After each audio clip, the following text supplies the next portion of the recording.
Ba weep granal weep niddy bong. Hello again, Autobodies and Decepticons, and welcome back to Transformers AutoBook Club, a weekly podcast and video series where we read, discuss, and deep dive into one issue or story per week of Marvel's Transformers comics.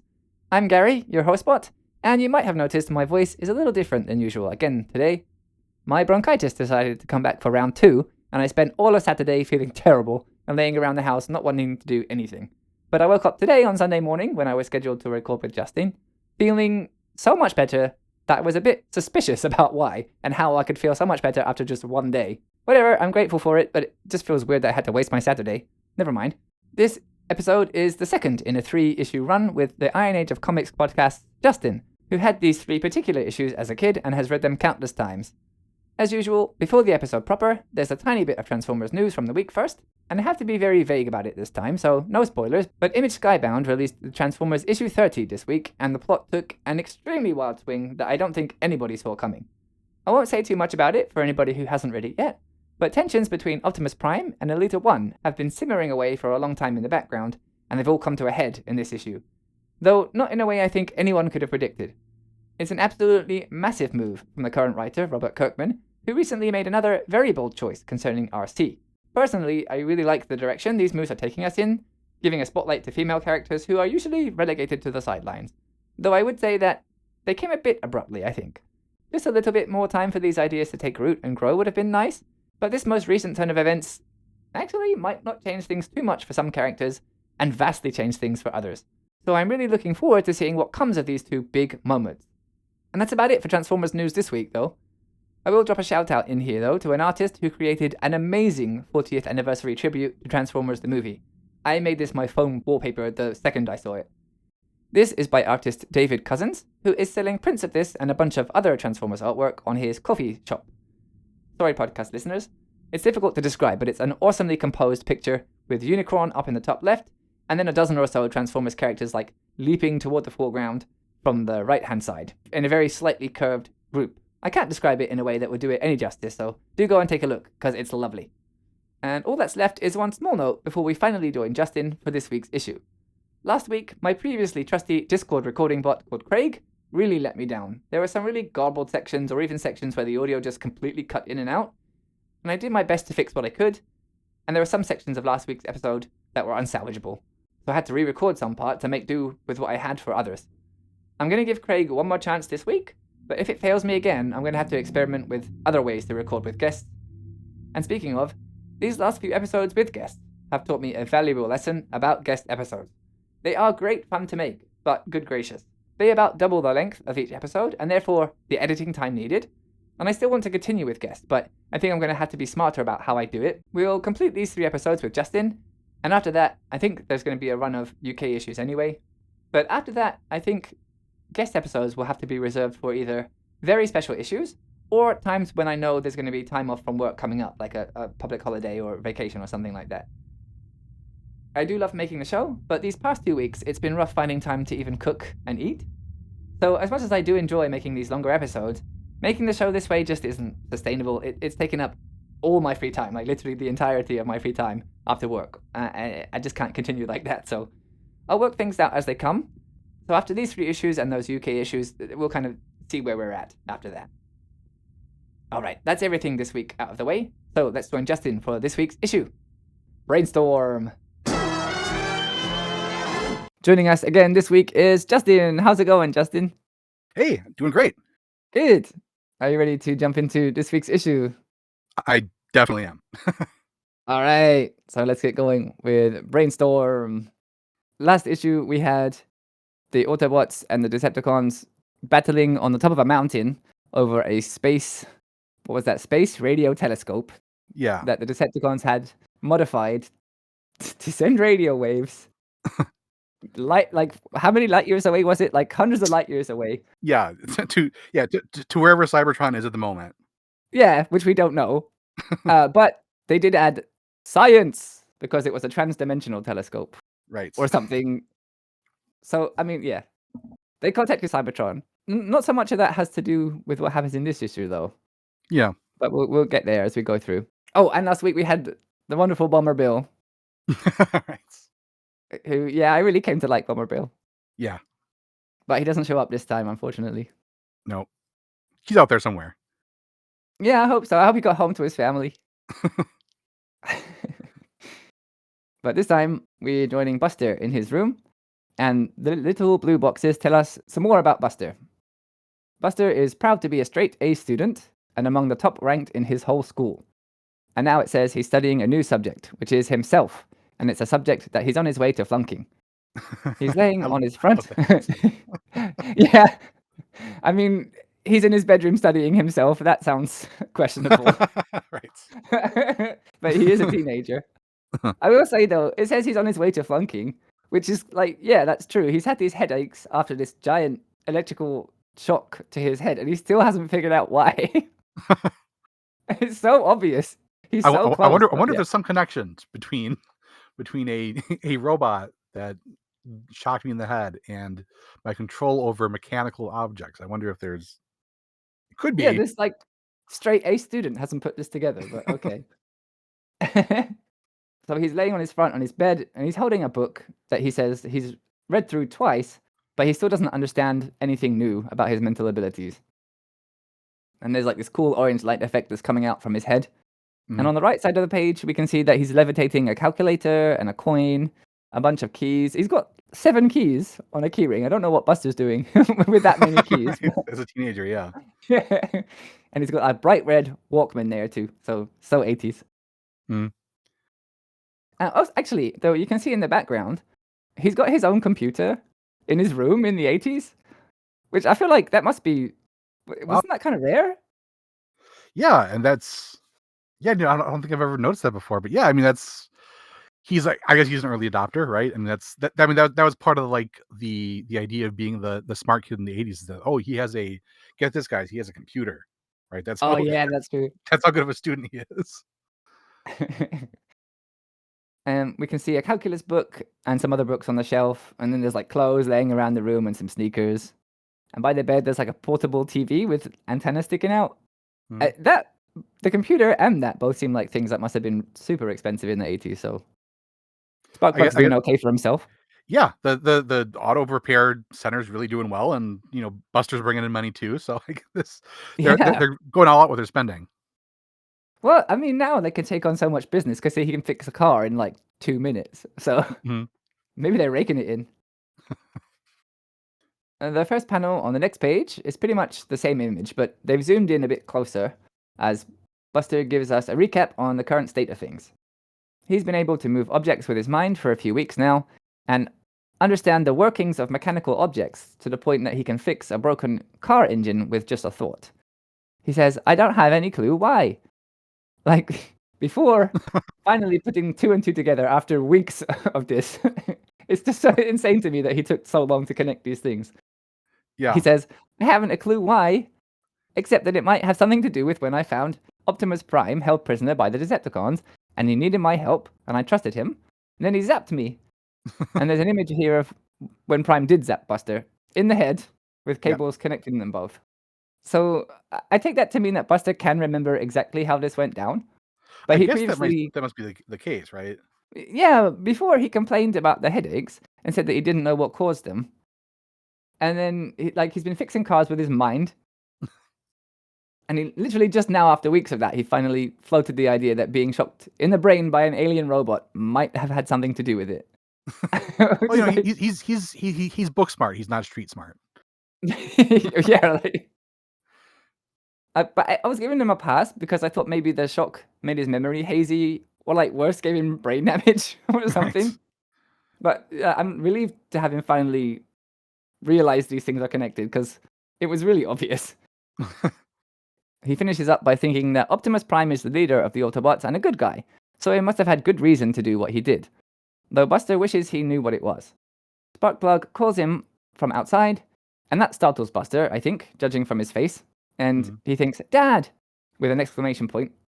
And the objects that he's been holding in the air fall on the floor. Buster looks out of the window, and Sparkplug tells him that they just got a call about a breakdown on the interstate, so they need to go and show everyone that the two of them are their best towers in the Pacific Northwest. Buster tells Sparkplug that he'll be right down, and he starts getting ready, And while he puts on his sneakers, he recaps how he was able to fix all the cars left in the garage while Sparkplug was away in hospital, using his new psychic powers. But now Sparkplug thinks that he's a whiz at auto repair and has a newfound love for it, which is so sad. Yeah, I mean the thing we'll keep coming back to here is that like Sparkplug is not like this would be a less interesting story if Sparkplug was just like a jerk or Yeah. like mean to his kid or something or like putting him down all the time. It's like now that he can fix the cars, now they can fix cars, he thinks like, oh cool, like my son and I can now spend more time together, right? So that's what makes it so hard. Yeah, it's so sad. He's so happy about Buster finally taking an interest in auto repair. And Mhm. like he's suddenly become so amazingly good at it so quickly. And yeah, since the very first issue, Sparkplug had been complaining that Buster was so bookish, and he wanted him to Right. get some like physical skills with his hands. And at that time, Buster was telling his dad, like, "I'm trying to get a scholarship." Though he didn't say what it was for, but he's been working hard. But there's like this bone of contention between them. Mhm. But before, like last issue, Sparkplug mentioned adding Buster's name to the sign for the garage. So it seems like he really had this strong secret wish to partner up with his son, and he just couldn't say it.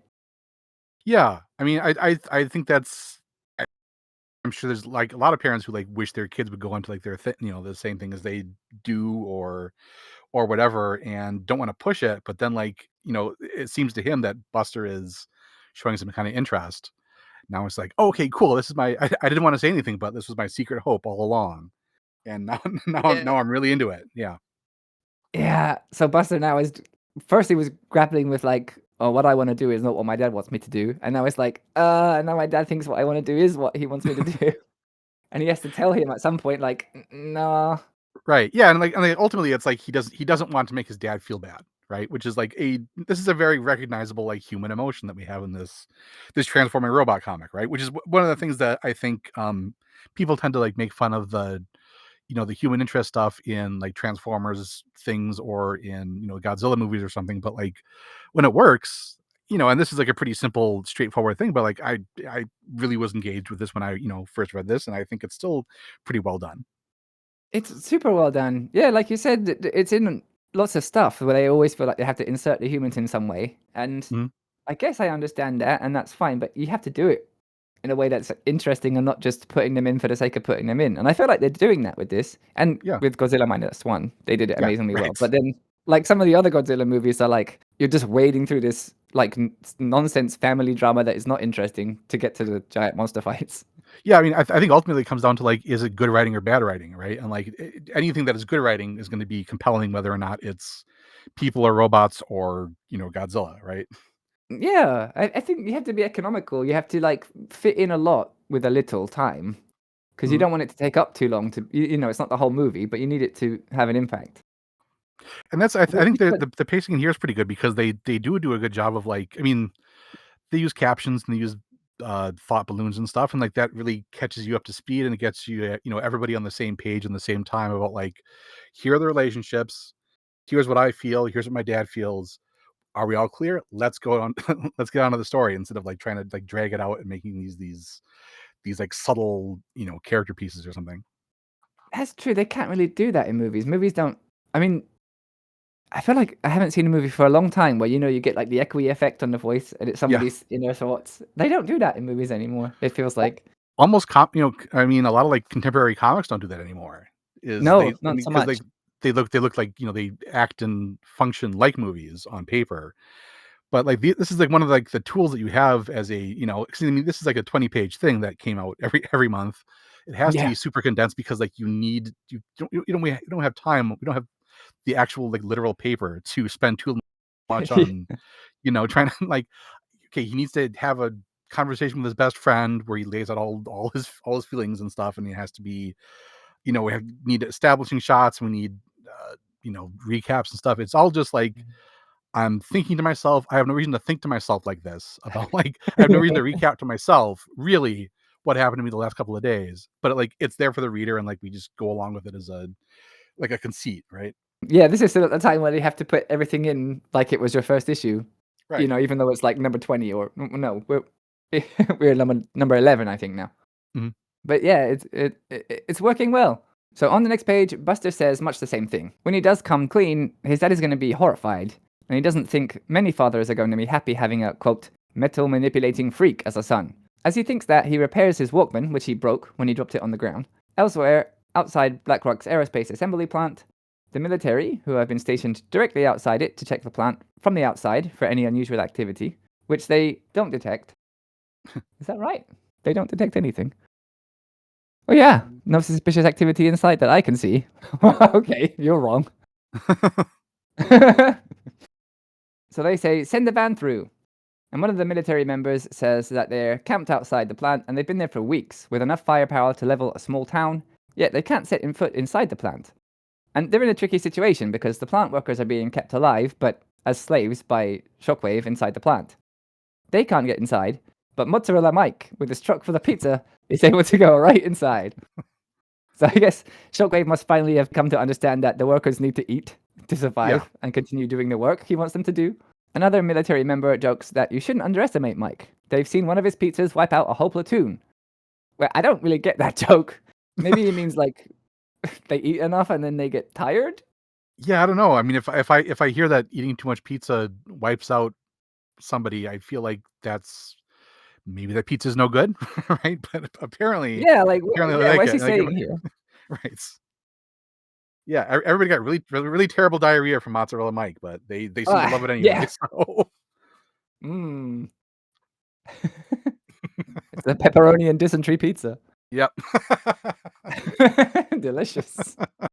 Inside the plant, Shockwave is pleased because the workers' efficiency has improved 18.7%. So pizza party, even for Yes. slaves, raises morale by almost 20%. He says it's a welcome boost to our plans, wouldn't you say, Laserbeak? And Laserbeak, who has spoken multiple times in this comic before, just says squawk. So they've changed Laserbeak. Yeah, I feel like maybe they caught up to like what the cartoon is doing and was like, oh, okay, he's a bird now. Yeah, so we haven't seen Ravage for a while, but I wonder if Ravage has gone back to not being able to talk too. I hope not, though, because I kind of liked that. Yeah, I feel like I feel like I remember seeing him again and that he's just a dog. Oh no! Yeah, well, let's see what happens with that. But Shockwave turns his attention to Prime and says that his productivity has been 0. Last time he was tested, he was supposed to infuse the body of Shockwave's newest Decepticon, Jetfire, with life, using the creation matrix, which he failed to do. Which we know is because the matrix is inside Buster's head, but Shockwave still doesn't know that yet. Mhm. But he's getting really close to figuring it out. Prime says that what Shockwave calls failure, he calls success. Shockwave has a cool line here, though. He says, your smug self-righteousness will not save what now remains of your life, Optimus Prime. And he says that only succeeding to use the Matrix will save Prime now, and that he has thoroughly tested the connection between Prime and Jetfire. And he yells, give him life or die! And he shoots this dramatic red laser from his one yellow eye, which you would expect to be like a damaging shot to Prime or something, right? But it's just Prime's head is remote control. yeah, it's just like to push a button. It's so dramatic. Yeah, I guess because Prime's head has the Matrix in it, or he thinks it might still have the Matrix in it, so he fired the laser at a control panel instead. So, just like a pretty needless display of theatrics from him for some reason. That's Shockwave though. I really liked. I said this last time too, but I really like the character of Shockwave and how he's like he always like is citing percentages, right? He's like, oh, it's 17% more this, and your output is 0, whatever. So I like that he's like logical, but he's not unemotional. It's like he's got a weird fetish for efficiency or something. Yeah, from previously he's never like yelled or anything. He seemed really like flat and measured, but he gets kind of angry this time. Yeah. Which is new for him. And also this eye laser, that's the first time I've seen him have that, so I guess he must have some kind of beam because he has them when he's his gun mode, so it makes sense. Yeah. From whatever it was that Shockwave activated with his eye beam, a huge surge of energy goes into Jetfire, but it says no life. Shockwave is clearly enraged, and he says, you dare deny me the power of the creation matrix, Optimus Prime. He says that if Prime still has the matrix, his instruments would be able to pick up the huge amounts of energy that it generates. And since that's not the case, the only logical conclusion to come to is that Prime no longer has it. And it also follows that if that's the situation, then Prime is of no further use to the Decepticons or to Shockwave, so now is the time for Shockwave to finish him off. Prime accepts this easily. Of course, he's been ruminating on this exact outcome ever since he was first brought here. And he tells Shockwave to do what he will. He's been expecting no less. Shockwave catches himself for a moment and realizes that there would be no way for a bodiless Prime to delete the Matrix from his own mind. So it seems like Transformers can't perform like selective memory management like that. At least Yeah. not without the help of other machinery. He deduces from that Prime can't have destroyed the Matrix, but instead has hidden it somewhere. Sure. Right. Well, that's one of those things of like it's the 80s and like not despite Buster having a computer in his room, like most of us don't know how any of this stuff works. And so it's like, yeah, a program you can't just like delete a program. You have to hide it like it's a book or something. Yeah, and there's been remnants of it left in Prime's brain too. They're treating it like it's a physical Yeah. object or something somehow. Which later, I mean, the Matrix is a physical object later on. I don't know if it Right. becomes that in the comic. That makes more sense, but I guess it wouldn't in this situation, really. Mm. So Shockwave wonders where he could hide the Matrix.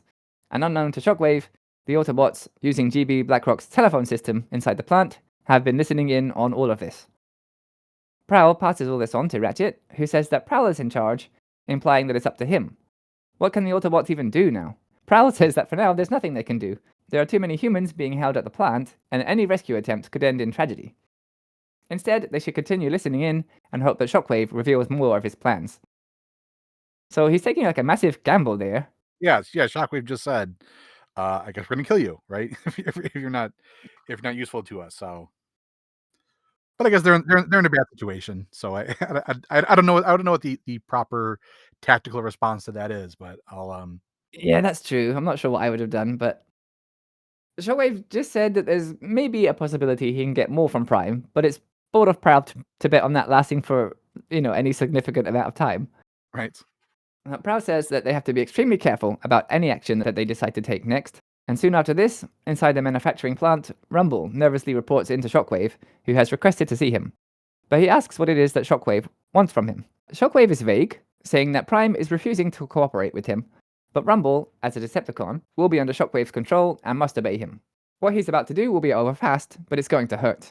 And he rams some kind of connector into the back of Rumble's head, and Rumble screams out. Shockwave tells Rumble that his probe is searching his memory for anything unusual that happened while Rumble was guarding the Ark at the time that Prime was still inside. From his eye, as well as a control panel activating laser, it's also a projector. A really useful multifunctional eye he has there. And he beams whatever it is he finds onto the wall. Shockwave spots movement, but he says that Rumble's optical circuitry is not able to detect such small objects. So the art shows Rumble's memory like a really crude pixel drawing. Yeah. And from what he says, Rumble's entire perception of reality, at least like visually, is like this. I found that actually really interesting because I never thought about different Transformers having different parts and then that kind of changing their entire perception and experience of reality like that. Yeah. Shockwave says he can refine the image to get a clearer picture, so he does like a zoom in, enhance thing. Right. Exactly. It's so like he doesn't AI upscale on yeah on Rumble's memories. yeah. It goes from looking like a Tamagotchi almost like really crude pixel drawing to like perfectly clear. And by doing that, he discovers that Buster entered the Ark by sneaking past Rumble, which Shockwave blames him for. I feel like that's unfair. Because we just saw that he has no visual capacity to make out like a human to him is what is it, like 7 pixels tall, right? Yeah, like In Shockwave his literally just perception. said that. Yeah. It's like, I know you can't even like you were not responsible. You literally couldn't conceive that happened, but I'm still going to punish you. I think the Shockwave guy is a bad manager. I'm gonna Right? put it up there. Could he be a bad guy? Wait, instead of being like, "Oh, that's not good. We should upgrade your like optical sensors or whatever," he's like, "No, you fucked up, but I'm angry about it." But anyway, he's about to give out the punishment, but Laserbeak interrupts just by screeching because that's all it can do now. Mm. And I feel like this is the first time Shockwave's decisions have been motivated by emotion. I could be wrong, but yeah, like we were saying, he knows that Rumble was unable to even see Buster. So it wasn't negligent in any way. He Right. just literally wasn't able to perceive him. So I don't feel like giving him a punishment is really justified, but apparently Shockwave can actually understand what Laserbeak is saying when it screeches. Right. And it's because he kind of repeats aloud that Laserbeak is able to recognize Buster from the video. So now we've got like Laserbeak's going to be squawking, which Shockwave can understand and then translate for us. So they made this even more complicated now. It can still talk and like convey meaning, but only through sounds that we can't understand. Right. I feel like they really shouldn't have made this change because it just Yeah, complicates actually, things. no, that's a good point. I never thought about it that way, but yeah, it's basically one more step in any kind of exposition that they have there. And now you have to have that awkward like dialogue where it's like, "What's that? There's a problem at the plant, like Lassie or whatever." Right. Yeah, exactly. This Laserbeak has become Lassie, and Lasserby. yeah. Actually, also, I don't recall a time that Laserbeak really saw Buster, Hmm. but he's able to recognize Buster from the video and know where he is. And as far as I can tell, there's like no reason that Laserbeak should know where Buster is or even who he is. But Yeah. I don't remember a time that Laserbeak saw Buster and then tracked him home. Right. Or that he would be able to figure out that like just because there was a person there that he got wires hooked to his brain and you know uh, transferred his magnetic telepathy or magnetic telekinesis over to it. That's a big leap, but it turns out that he's right. So I guess Yeah. he's smarter than I am. Shockwave is pleased and says that it should be easy for them to capture him and therefore the key to the Matrix. And Prime, still there, powerless and hearing all of this, Mhm. is horrified. He thinks to himself that he's broken his most sacred principle and that by transferring the Matrix to Buster without telling him has now put him in danger. And he thinks, I can never fully atone for such a grievous error. Which, I know Prime feels really guilty, but he did what he could. He was in a really bad spot. I Mhm. mean, it was weird that he didn't tell Buster what he was doing at the time, but I kind of assume he did that so that, Buster didn't even know. Like, even if he was questioned, he would be like, I don't know what you're talking about. It was an Right. extra I step to just keep the I Matrix just safe. got shocked in the head, right? Yeah. But I mean, he did turn out to be able to use it. So he figured it out by himself. This is the eventually, right? But yeah, Eventually. this is like the Marvel Comics thing, right? Of like, I mean, this is how Bob Budiansky, I'm sure, is told to write, right? Is like everything has to be like an agonizing dilemma, and you have to be like racked with guilt over things that aren't necessarily your fault. So I mean, like when I was reading this as a kid, like alongside all my like Spider-Man or whatever other comics, and like, yeah, this is exactly the same in terms of like the kind of character stuff that's going on. Yeah, it does feel like there's a big lump of Yeah. X-Men stuff in this to me. Mhm. Like, I have this ability and I can't tell my dad and all that stuff. Yeah. Yeah, exactly. But meanwhile, on the Ark, Ratchet realizes the situation since he was there with Buster when he snuck inside the Ark. The Autobots have to do something to protect him, to which Prowl agrees. He makes a call here that I think it isn't the best one, but there's also a way that it makes sense, I guess. He says that he's decided Bluestreak and Bumblebee should be the ones to help out Buster and Sparkplug, since Bumblebee is friends with them both. Actually, my pick for that would have been Ratchet, who is way better Yeah. friends with Buster, Right, and right? like who we already like as a character from seeing him in all the previous issues where he was sort of like the lead character of Yeah. Transformers for a couple of issues, but yeah, they need to spread the toy love around, I guess. Yeah, maybe that's what it is. Sparkplug, no, not Sparkplug. Ratchet was also the only one to not exactly stick up for, but at least reserve judgment about Sparkplug way Yeah. back when he was taken captive by the Decepticons. Hmm. So he would have been a better choice to send to them, I think. But maybe Prowl figures that they'll need Ratchet and Wheeljack standing by just in case there are some injuries, or maybe to fix Prime's head back onto his body once they do get it back. Yeah, that's as good an explanation as any. So I don't really know what Right. Bluestreak's abilities really even are. But he appears to talk an awful lot because after Prowl tells him about their mission, it takes several speech boxes for him to essentially say, yeah, okay. Although, like most of the characters in this comic talk at great length, maybe longer than they need to about things. So it's almost hard. It's almost like hard to realize like, oh, he's supposed to be the chatterbox. Okay, because like everybody talks Yeah, right. everybody talks in like 3 paragraph text boxes. So Yeah. But Bumblebee, I mean, we'll see it later on, but Bumblebee gets kind of bothered by that. It is like, come on. Bumblebee says, let's roll out. And Bluestreak says, sure. I was just waiting for you to finish talking to Prowl, Bumblebee. So I guess he's self-aware, like he knows he's a chatterbox, and he's making a joke about that. yeah. But I wonder, we're talking about we're talking about Transformers experiencing reality differently. I wonder if he just experiences time differently to everyone else. Like he thinks he's just casually having conversation, but everyone else is like, "Jeez, come on." They both leave immediately, and we go back to the plant, where Shockwave confirms to Laserbeak that his eye laser has served its third purpose this issue, and it's a doozy. Instead of recording an audio message on a cassette tape like anyone else would, Shockwave can somehow transmit one to it using his eye beam without needing to record or by speaking. Like, Sure. it's not important, Right. right? But it's just bizarre. Well, it's also funny because like you could be like the speech bubble could have just told you that like, okay, now that I just recorded the message on you, you can go now, right?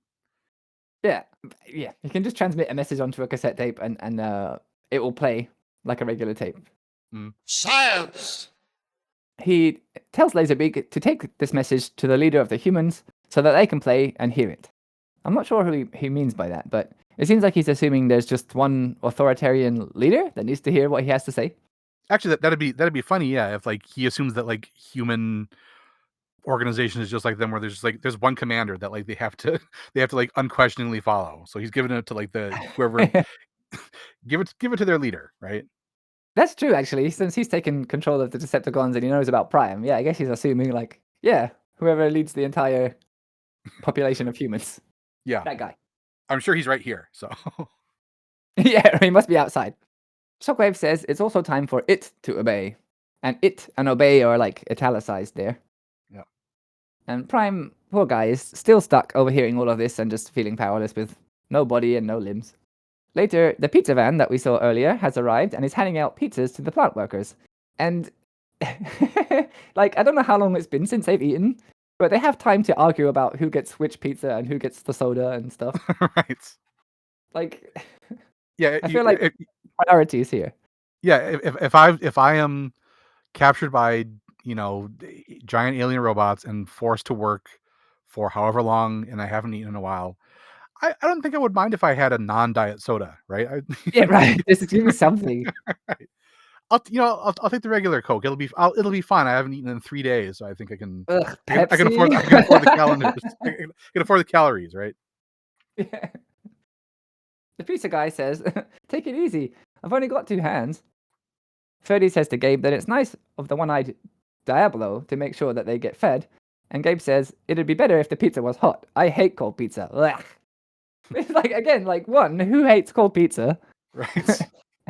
And 2, earlier the others were complaining about it, which was weird considering it seemed like it's their first order of food in, like, at least 2 weeks. Like, until now, they must have survived on whatever there was in the plant, which can't have been much. Right. And now, Yeah, no, the pizza's cold. The first meal I've had in weeks is cold. This is terrible. Pizza's cold. It better be Diet Coke, because otherwise I am walking right out of here. I'm watching my figure. Yeah, also having a Diet Coke with pizza to kind of defeats the object, doesn't it? There's a zrap. And something happens to Ferdy's pizza. And it turns out Laserbeak blasted it with something and then went to land on Shockwave's shoulder. Wait, is that weird? That I find that really cute. Oh yeah, I think I always like that. Yeah, it's so cute. Shockwave says that he can have Laserbeak warm up some more. And Ferdy says that it's okay. He doesn't want to burn his tongue. Shockwave replies, good. Laserbeak has other things to do anyway, more important than, quote, satisfying the desires of unappreciative slaves. And right now, it's to deliver his message to the human military commander. So I guess he's done his research enough to know about these kind of things. Yeah. Laserbeak transforms and jumps into the hand of the pizza delivery person. And Shockwave says, you, fleshling fuel purveyor, shall deliver it. And he stutters, sure. So he drives out, and still stuttering, he requests to see Colonel Hawthorne. The military person there says that they think Hawthorne would have insisted on it anyway. And so in the next panel, we join them talking. I just want to say real quick that I love this the design of this page, where like there's like, you can see, if you're watching the video, right, you can see there's like on the top, like the top right, and then it goes sort of like in a Z shape, like leads your eye to like the bottom left, right, when like Laserbeak is transforming into like the cassette tape and multiple images. So it's one of those, like, sometimes it's like a comic book artist who can really like simulate motion, even though like you're just reading individual pictures. I really do get a cool sense of motion from this page, and I love the way it's laid out. Yeah, that's a good point. It really does draw your eye because you can see kind of the process of Laserbeak transforming. So you don't need anything else besides that to let you know, like, it goes this way. You can Right. kind of follow it. Yeah, it's really cleverly done. Next, we join the pizza guy and the military talking, and I guess this guy must be Hawthorne. And he asks the pizza guy what he can tell him about what's happening inside. And the pizza guy says, he told me to give you this, Colonel. The military find a cassette player and play the tape, and it informs them that the military have 1 hour to withdraw their forces 12 miles away from the plant. If they don't fulfill this demand, then all of the hostages will be killed, along with all the military personnel in the area. The colonel thinks that he really has no choice here, but he says he wonders what those tin cans are planning. But he gets cut off by Laserbeak transforming and flying away. And he sees an opportunity, and he tells everybody present to shoot at it. But Laserbeak is too fast and gets away unscathed. Back with Sparkplug and Buster, Sparkplug gives Buster some pointers on how to handle the tow truck, so that he doesn't damage the car that they're towing. And then he realizes that maybe Buster knows all of this already. He's so smart that probably soon Buster will be telling Sparkplug what to do. And Sparkplug says that nothing would make him prouder. Buster thinks to himself that he'd feel happier if he could explain everything to his dad. But then Jessie arrives on her bicycle and interrupts his thoughts. She says that he's been a hard guy to catch lately, and he explains that he's been busy helping his dad out. Jessie says that since he's been working so hard, maybe his dad wouldn't mind if he takes a break to go on a bike ride with her. Sparkplug overhears them talking, and he doesn't even wait to be asked. He just says that he thinks it's a good idea, and tells Buster to go off on his bike. See what a cool dad. And he's trying to be a cool dad. He's like giving Buster a thumbs up there. Yep. I'm gonna be honest. I say something that might come off a bit weird, but like, is it just me, or Sparkplug like? I mean, he knows Jessie is Buster's girlfriend, and he's so hopeful that Buster is gonna become a mechanic. Like, he's really invested in Buster growing up, right? Yeah. Do you see what where I'm going? Like, he strikes me as the kind of dad who knows his son is he's coming of age now, and he's encouraging him to go with the girl, you know? Right. Yeah. Give him a thumbs up, like, go for it. Yep. Be a like. The only thing missing on this page is him like winking. right. I feel like he's like, yeah, go on. Yeah, that's him, right? This is all I wanted for you, right? Is fixing cars and going out with your girlfriend to the falls or whatever, right?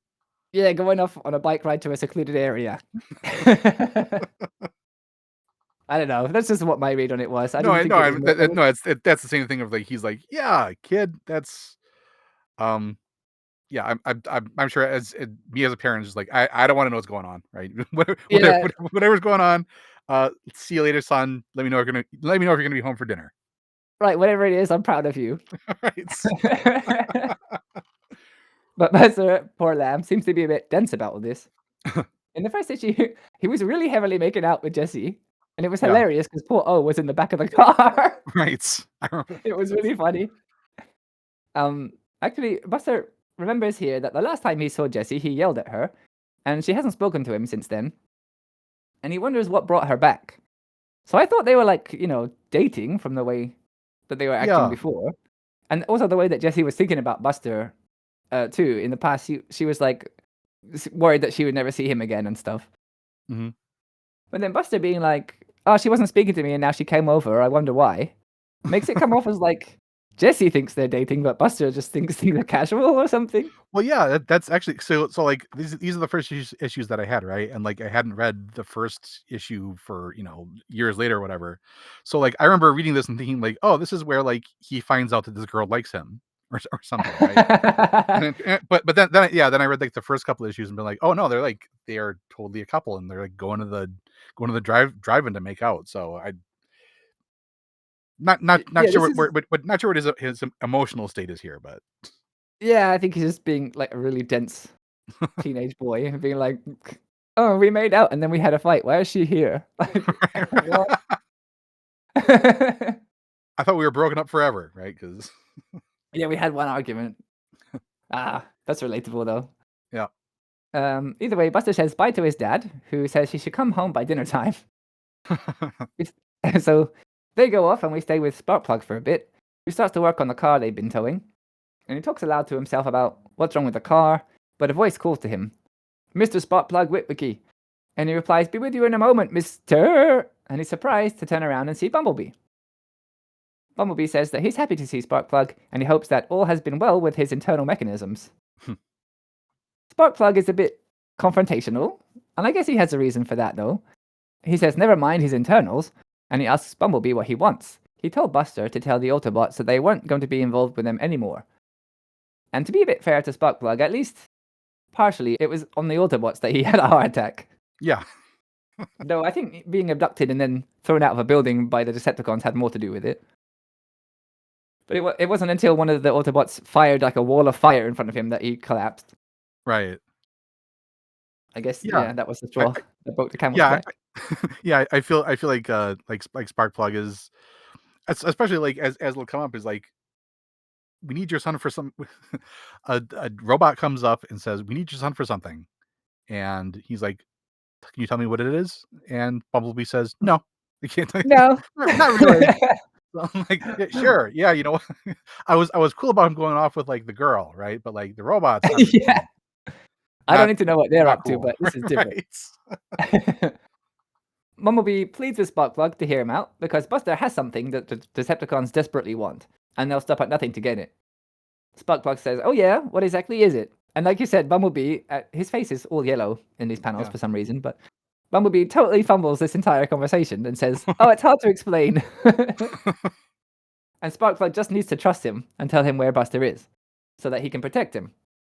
It's such a bad move there, Bumblebee. Like, it's not really that hard to explain. Yeah.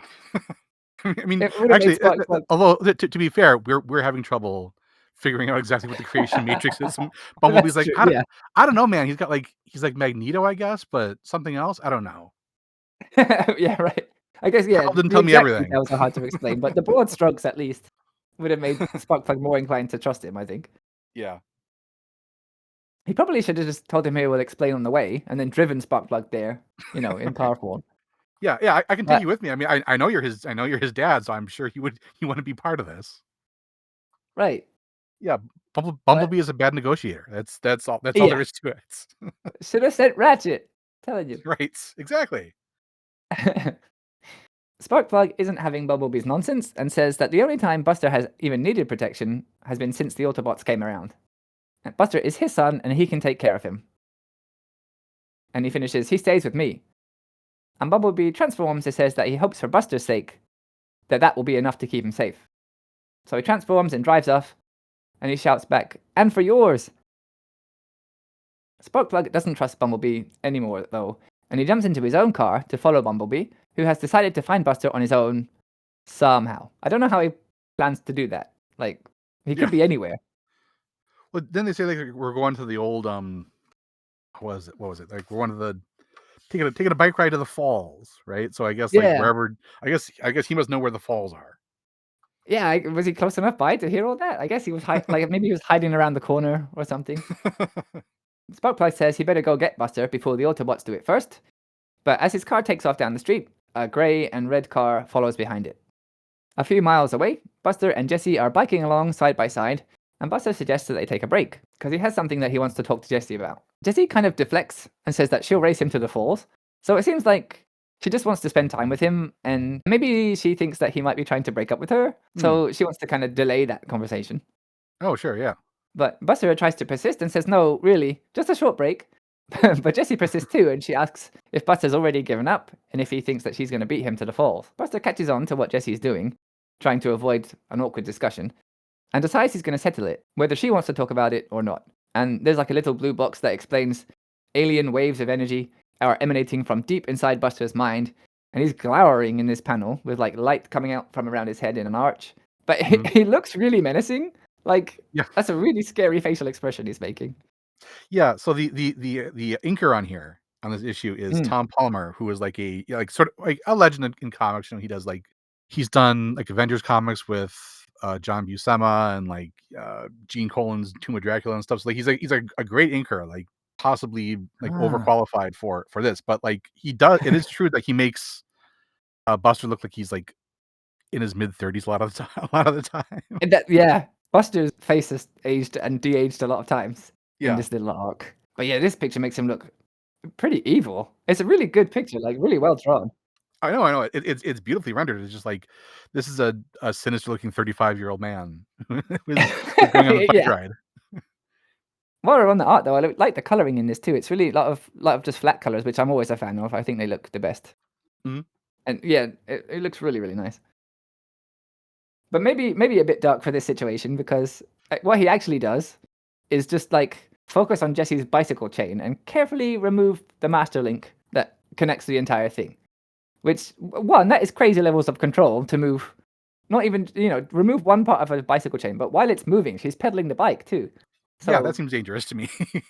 yeah, that gives you that tells you how much control he has thanks to this matrix. Like he can just remove a moving part from a bicycle chain. But yeah, not a good idea. She might really get hurt.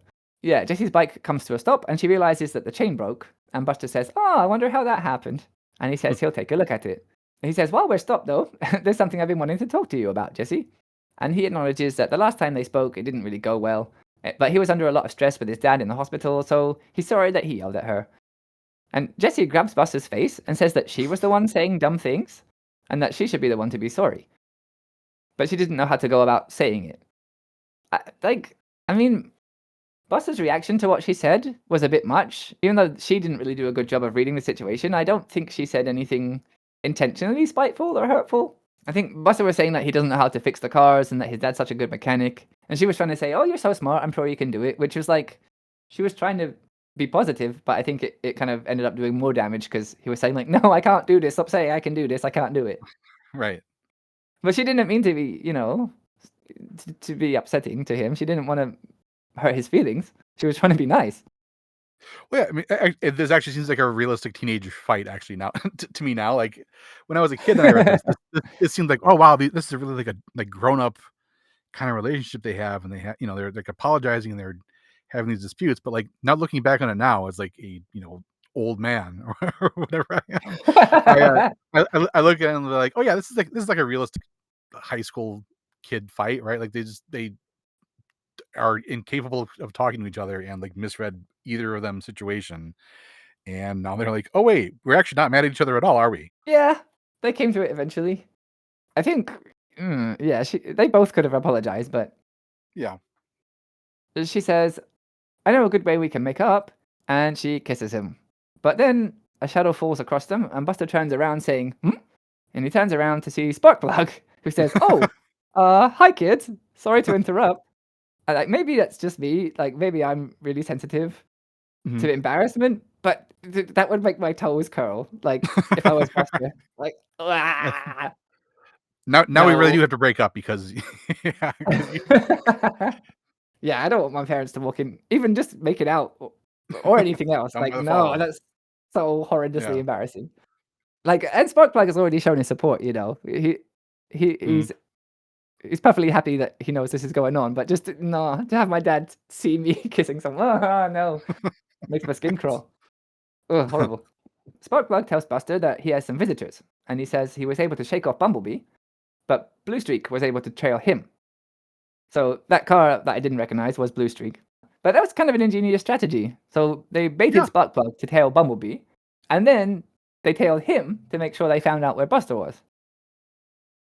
Which is really That smart. is a good that is a good strategy. I still think that you're right, that Bumblebee just could have said like, "Let's go. I'll take you with me and we'll figure it out." But yeah, there was a sort of a 5D chess thing going on here.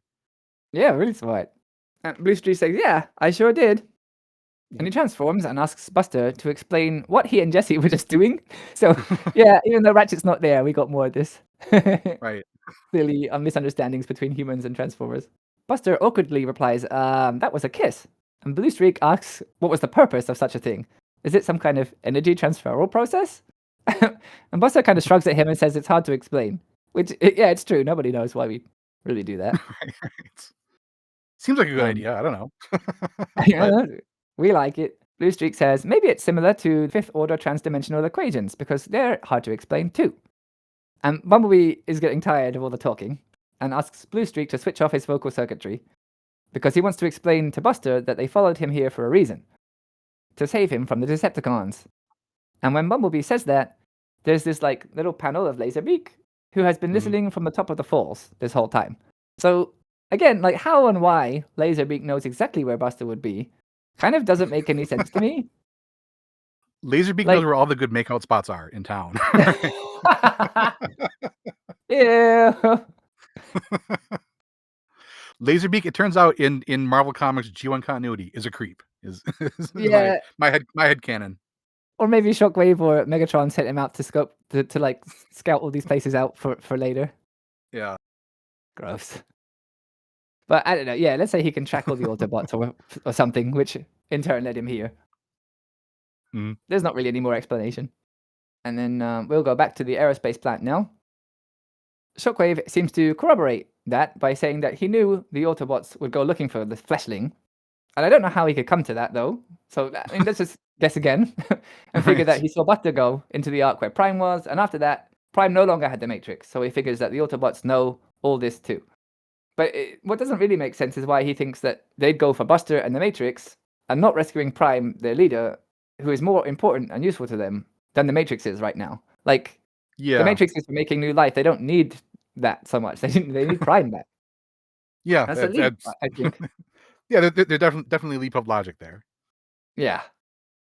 Like, he only sent Laserbeak to follow up on it, though, so it's not like he mobilized everyone to converge here. So maybe he was just, like, he thought that it was a possibility that could happen, so he sent one person to check it. And while he's saying all this, he's firing his eye laser at Jetfire, which he says he can now program to go to Laserbeak's coordinates. Because remember, a Transformer body can be made to move without it having life. Like, an empty Transformer body can be used like a machine. So he says that Jetfire is going to seek out Buster and bring him to him. Shockwave says Jetfire shouldn't let anything stand in the way of his objective, and he ends his command with, "My slave." Prime, watching all this, thinks to himself that Jetfire is a formidable robot, and 2 Autobots won't be enough to stop him from taking Buster. But Prime himself can do even less. Poor Prime, he'd be totally justified in wanting some form of revenge after all this. But I also don't think that that's Prime. Like, that's not his style, so I'm kind of curious to find out what his first order ends up being once he's rescued and repaired. Bumblebee pleads with Buster to explain to Sparkplug about the power Optimus Prime gave him, and why it means that the Decepticons want him. Jesse asks what Bumblebee is talking about, and Buster stammers, I don't know. The poor guy is really trapped in this situation, and like, now his girlfriend's also there. The whole thing's awkward, and he's kind of fumbling to try to make his way through it the best he can, but he thinks to himself that he can't tell Sparkplug the truth. He promised his dad he'd have no more to do with the Transformers. And besides that, I think Buster knows that telling his dad he doesn't really care about cars and hasn't suddenly become a savant mechanic will, really break his heart. Yeah. Yeah, I mean this is that like Jim Shooter dictum of like every story has to have like I need to do this or I want to do this but I don't but I can't, right? So it's like I have all this he's basically like just in the worst situation, and I think that's like a relatable enough thing for kids, right? I mean, I'm reading this and being like, yeah, I mean, this exact situation has not happened to me, I have to admit. But there are No? other times of like, yeah, I got something I'm keeping inside or whatever, and it's struggling to come out. Yeah, I think this is all good stuff. Yeah, it's one of the worst feelings. I still remember too being a kid with like even like a really silly thing that I did that was not good or something that either it was like my parents were going to tell my teacher was going to tell my parents or I had to do it. And you knew you were trapped and you had to do it, but it's just so hard. Yeah. Oh, horrible feeling. Yeah, like it's going to bust out of your chest, but he's trying to balance the best way he can do this because this time he hasn't done anything wrong. He's just given his dad false hope, which he has to now get rid of, which that's really Right. sad. It's not like his dad can even be mad at him. He just knows he's going to Right. be sad. It's the crushing guilt of Marvel Comics, right? is what's going on here. Oh man. Sparkplug is getting annoyed, and he says that he's sick of listening to all this. He tells the kids to get into the truck because he's going to take them home. But Laserbeak swoops in and fires a laser at Sparky's hand, which stops him from opening the truck door.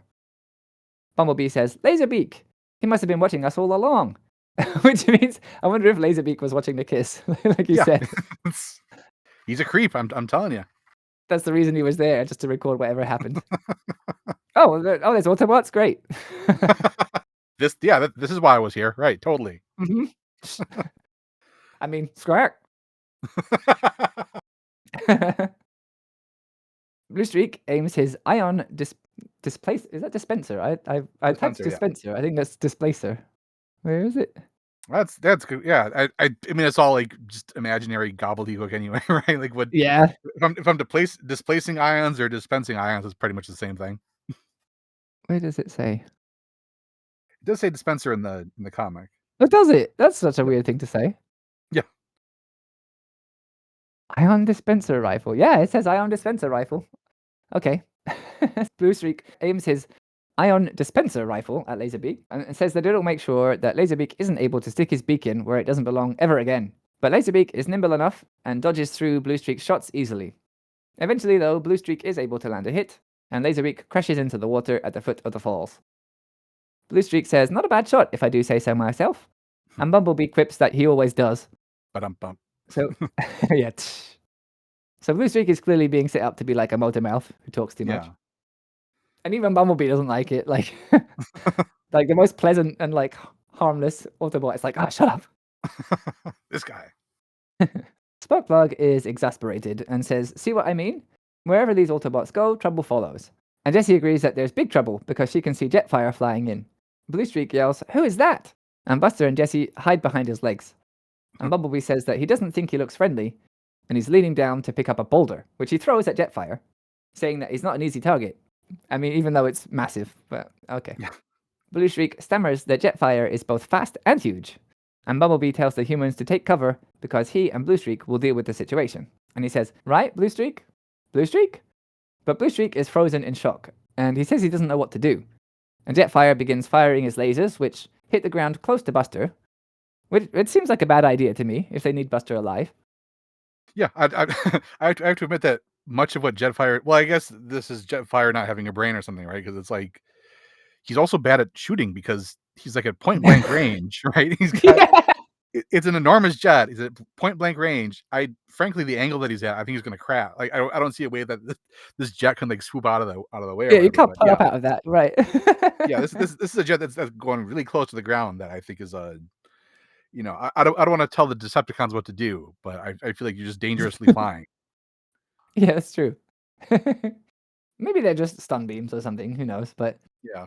Bumblebee tries to give Blue Streak a little pep talk and tells him that now is not the time for confusion to keep them from doing things, and Jetfire is coming back for another pass, so Blue Streak should return fire. Blue Streak manages to say, "Shoot? Alright, I'll shoot." And this time he uses his shoulder-mounted guns. But the narration says the shell he finally fired is too late. Jetfire hits Bumblebee in the leg with his particle beam cannon, which cripples Bee, who screams out in pain. And Blue Streak's shell opens, and from inside, 4 smaller missiles break out. Jetfire is programmed to avoid them, and 3 seem to like completely miss and fly past, but the final one clips him. Mhm. And he continues flying and has no reaction, of course, because at this point, Jetfire is still just a programmed machine, which Bumblebee seems to pick up on. Bumblebee calls to Buster and relays that to him and says, if this jet is not alive, then Buster should be able to take control of it, using the Matrix's power. And Buster should be able to control any non-living metal. That's a weird thing I want to put a pin in for later. Right.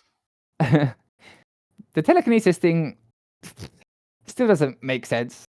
And I had wondered last issue if it was all just a really nice setup for like a metaphor. But here, Bumblebee knows that the Matrix gives the bearer the power to control metal, which Prime has like never used or demonstrated. Right. So if what Bumblebee says is accurate, Prime should be able to control metal objects and like make them float and manipulate them. So once Prime gets the Matrix back, which, I pretty much assume he will be able to do at some point. But I doubt we're going to see him using that ability, though. Yeah, that's one of those things that just like it's gonna it would break the story, right? If he could do that at any time, so it's just gonna be sort of quietly forgotten, I'm sure. Right? Yeah, I think so too. But we'll come back to that whenever Prime's whole again. But yeah, I don't think we're gonna see Prime like levitating Decepticons and stuff. Also, kind of putting Ratchet out of a job. Right? Yeah, exactly. I do think that the one thing that's handled really well here is the idea of like that's what tips Bumblebee off is the fact that the missile hits him and doesn't hurt him, right? And like that's pretty well set up because like in the previous issue, right? There's that thing about how like Transformers feel pain, but we can turn off the pain to like have fix your arm or whatever. And then here we just see Bumblebee get like shot in the knee and he goes yow and stuff. And so like even though these are like made up rules, right? Because it's robots or whatever. by this point we're like, okay, I I mean, this is all nonsense, right? But like we're totally like on board with like what the rules are here. So like I'm totally on board with what's happening. Right, you can understand, oh, it didn't have a reaction, therefore must Right. not be alive. Bumblebee yells, "You can defeat our attacker. Do you hear me, Buster?" And Buster is making like a mysterious expression in this next panel. One Yep. hand is like raised close to his cheek. I don't know what he's thinking there. Yeah. I mean, again, this is another panel where he looks like he's like in his late 30s. Yeah. He's Yep. the world's oldest 16-year-old or whatever, whatever he is. Yeah, really prominent chin in this picture too. Mm. But whatever it is he's thinking, Sparkplug puts his hand on his shoulders and he says that Bumblebee must have a screw loose if he thinks Buster can shoot down a jet. But he knows Buster would help if he could. He continues over the page that he always does what's right, and this kind of shakes Buster out of his thoughts, and he asks his dad if he means what he said. Sparky says, "Heck yes." He says that Buster is smart and he doesn't need an old grease monkey telling him what to do. And while they're sharing this breakthrough moment, Jetfire makes a second pass before diving in on Buster, Sparkplug, and Jesse, and the truck that Sparkplug drove there in. Someone says he's knocked out Bluestreak, and now he's coming for us. Bumblebee looks terrified, like his mouth is all downturned, and he's reaching out with one hand. And that's happened a couple of times in these comics. They draw Bumblebee just looking absolutely horrified. He tells Buster not to let Jetfire get hold of him. He has power now, and he should use it. And Buster tells Sparkplug that all the things Bumblebee has been saying are true. And then Jetfire like semi-transforms into a huge jet with two hands. That hanging is out of the so bottom. cool. I It is love cool. I love this image because it's like it's weird, but it's like weird in a way that is like uncanny in a way. Like I looked at that like this is like this that would that's like a horrifying thing to contemplate, just like the sheer wrongness of it, right? It does look pretty weird, like a Yeah, jet so with these two massive hands. I've always loved that panel. It's just really striking. And with those hands, he can pick up a truck. So he picks up Sparkplug's truck and takes away their cover. And then Buster stands up, and Sparkplug asks what he's talking about and tells Buster to get down. But Buster says, "I do have the power," which is like so close to He-Man, right? Right. Oh, was that you who was super into He-Man? I can't remember who it was. Yep, I was definitely into He-Man. Yeah.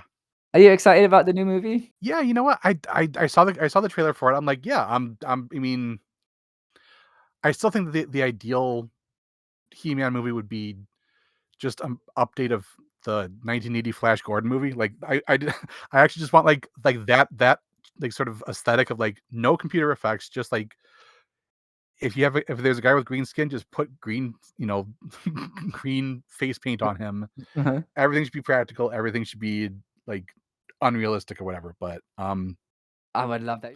no, nobody asks me what when they make these $1 million movies. Nobody asks me like, what do you think you should do? And I think you should make it super cheap.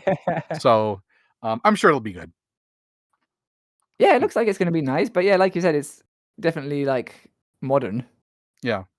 Yeah, they don't do that in movies anymore. Everything is CG. Maybe it is cheaper to do things that way, but really I think cheaper it than a probably is bunch at of this green point. face Yeah. paint. Right.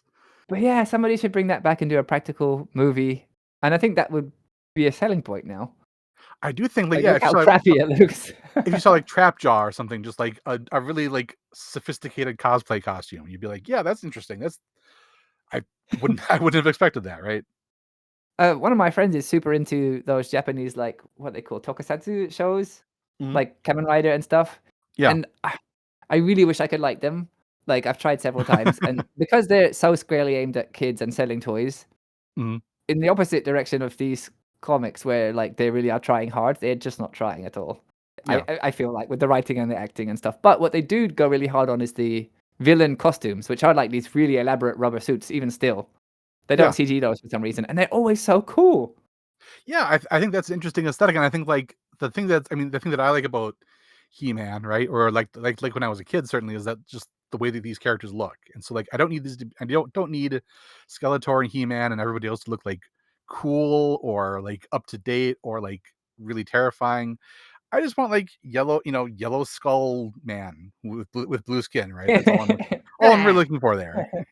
I love practical effects and stuff too. I would really love, Mhm. yeah, just a really crappy looking, like you said, Flash Gordon, which is like one of my favorite ever movies because of how gaudy and like gorgeous it is for this really stupid Yeah. movie.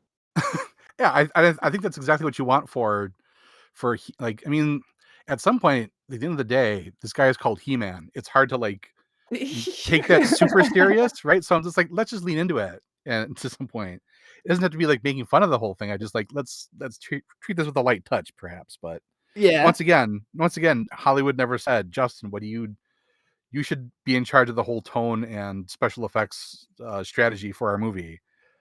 They just expect me to pay. So, Oh, dang. yep. Yeah, I feel like they could use consulting some people who actually like these things, though. I Sometimes it know, seems to right? get It's away like from them. I don't. Maybe I'm the one who's out of touch. Like maybe there are a bunch of Masters of the Universe fans who just really want to see realistic Skeletor or or something. I don't know. Yeah, okay. But anyway, I'm gonna see it. It looks like it'll be a fun time either way. Oh yeah, I'm definitely gonna go see it. Man, I'll probably chop this part out, but they re-released Flash Gordon over here for a little while. Oh, do they? It was like an anniversary thing or something, and I went to see it in like a theater full of Japanese people, so it's all in English with Japanese subtitles. And you know Mhm. the part where Clytus gets on that like moving platform and they have a fight and he falls down, and then spikes are coming out from the platform, and for some Yeah. reason that makes his eyeballs pop out, and he goes, Right. "Bleh." I was like pissing myself laughing. The entire theater was silent. I was like, "Come on, like, are you all taking this seriously? It's so stupid. It's awesome. I love how dumb that movie is." Yeah, I know. Oh man. I love Flash Gordon. So do I. It's just such a good time. I'm so sad they kind of set up a sequel at the end and they never got one. Mm. Because Clytus is still alive somehow, even though his eyeballs burst out through his mask. Ah, man. Yeah, I love that movie so much. Dive! Anyway. Oh, yeah, he says, I do have the power. And then after that, there's this awesome full page of something that's like it's out of Akira or something. There's like a burst of pink and purple energy radiating from Buster's head. And Sparkplug and Jesse are in the foreground and they're kind of kneeling on the floor. And Jesse's hair is like dramatically blowing back. And you can see there's some trees as well around the bottom of the panel, and they're all bending back like he's just released this huge wave of energy. The grass looks like it's been blown too. In the distance, there's Bumblebee and Bluestreak, who are watching in awe as Jetfire is just completely dismantled. And it's not broken or damaged. All his pieces just like separate from each other. And it seems Yeah. like they're just hanging there in the air. And it's like they've let a whole page, they've given a whole page to showing this image. It's so cool. Yeah, I mean, this is a great shot. So the artist on this issue is Herb Trimpe, who was Yeah. one of the like like I'm trying to think of how long he was on. He was like he's one of the classic Hulk artists. You know, the Incredible Hulk. He did Oh, it for like something like 7 years, from like the '60s to the mid '70s or something. And wow. yeah, and like he's just here really doing a great job of like there's all these cool angles, and this shot with like the little pieces and stuff, and every piece is like sort of moving independently. It's a tremendously drawn issue. I love this one. And yeah, I think this is and like one of the things that really is striking about this page is this is such a chatty comic. You know, there's like all sorts of thought balloons and word balloons and Mm. narration captions. Totally silent here, right? It's just you. It's just you and Buster and the robot, right? Yeah, not even a sound effect, actually. Yeah, And I think I've said it many times before, but drawing people and like comic characters is one skill, but drawing Transformers is a completely different skill because they're so angular and there's so many, I don't know, lines and shapes and things like to draw this. Yeah, this is like an insane amount of skill to draw mhm, this in the 80s before, there's no computers or anything, yeah. I assume. But Except in yeah, it's Buster's really, room. really, really cool. Yeah, except Buster's computer with his like what dot matrix printer. Yeah, Jetfire's hand that was holding the truck lets go, and it either like falls to the ground or either Buster's levitating it, maybe, mm, along with all the Jetfire parts. And then over the page, Sparkplug says to Jessie that he can't believe what he just saw, and she agrees. And in the distance, it looks like Buster is gently placing all of Jetfire's pieces on the ground. It has like such an X-Men mutant power activating feel to it. Like that's the yeah, first time he ever really used his mutant power. So you can really feel like the Marvel influence.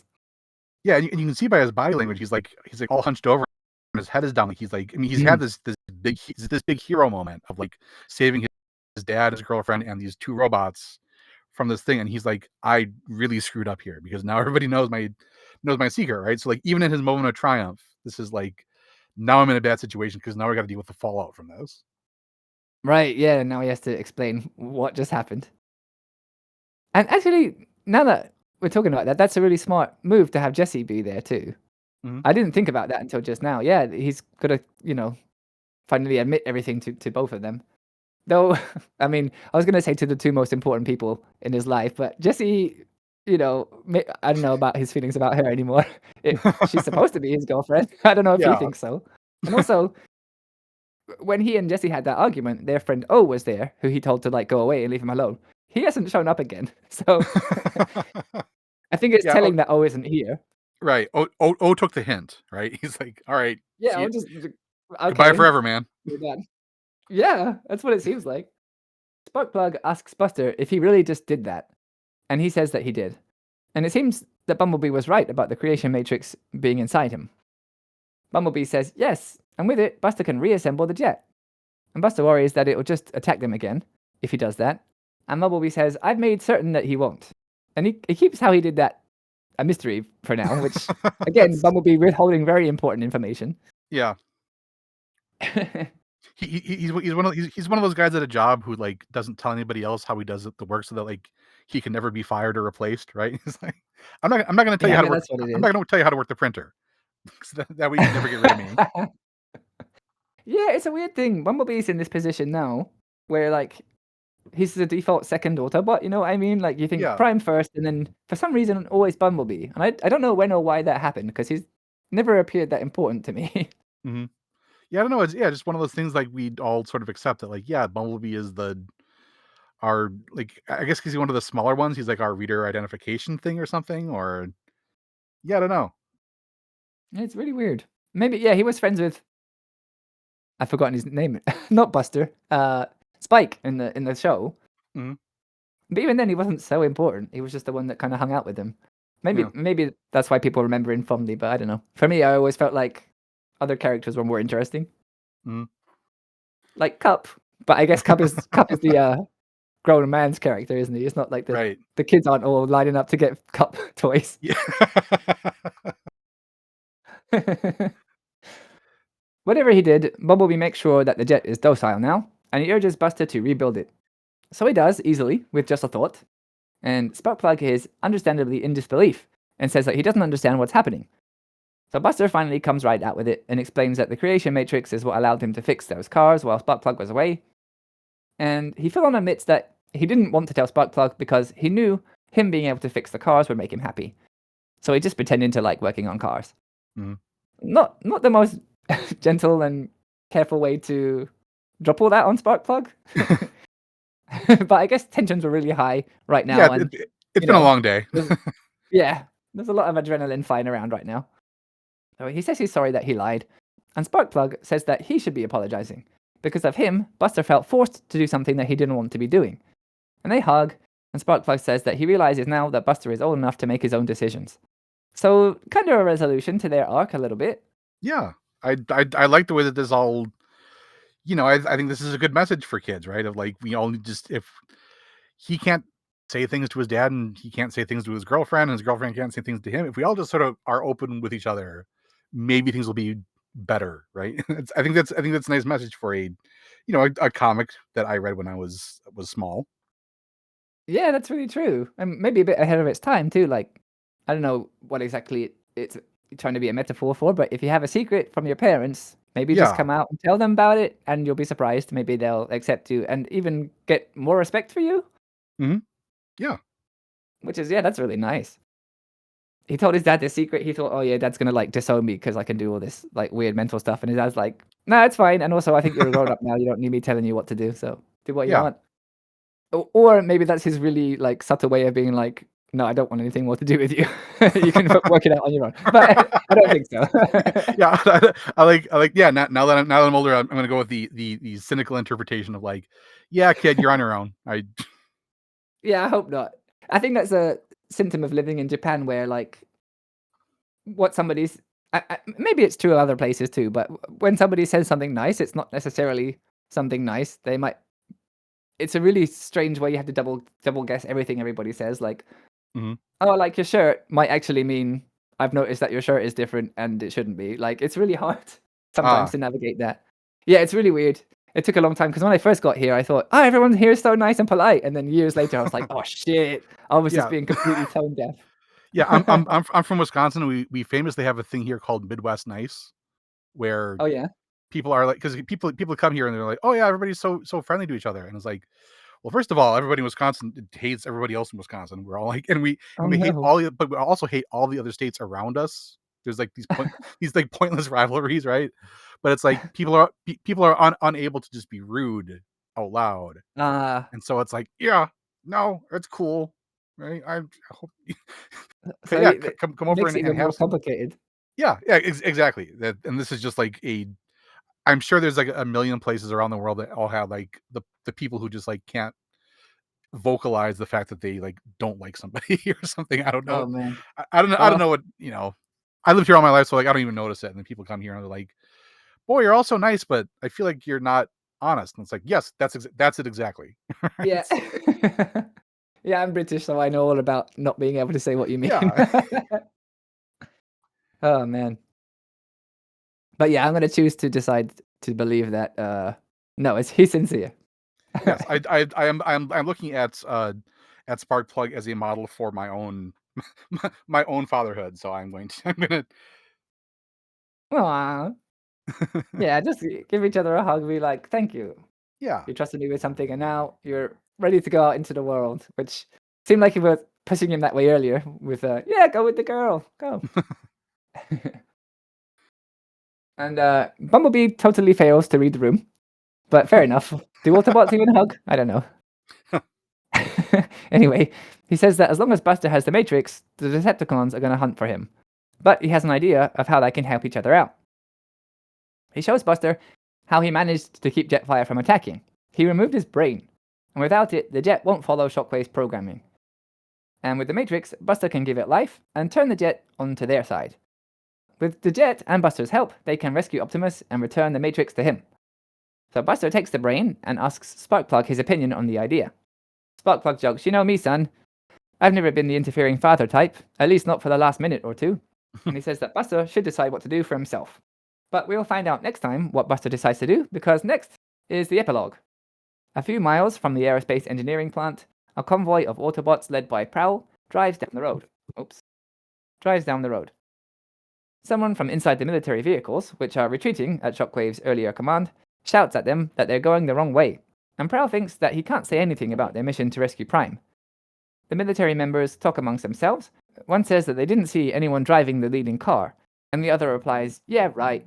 Maybe he turned invisible to avoid getting court-martialed. Get your eyes checked, Murray. You know what? There's a motif here of your eyes are not good enough. Yeah, that's true. Wow, I never even put that together. That's funny.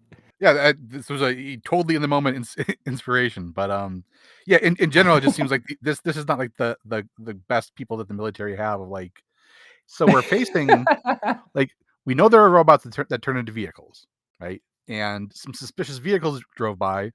One of them seems to be driving all by itself. I can't imagine that there's any connection here, right?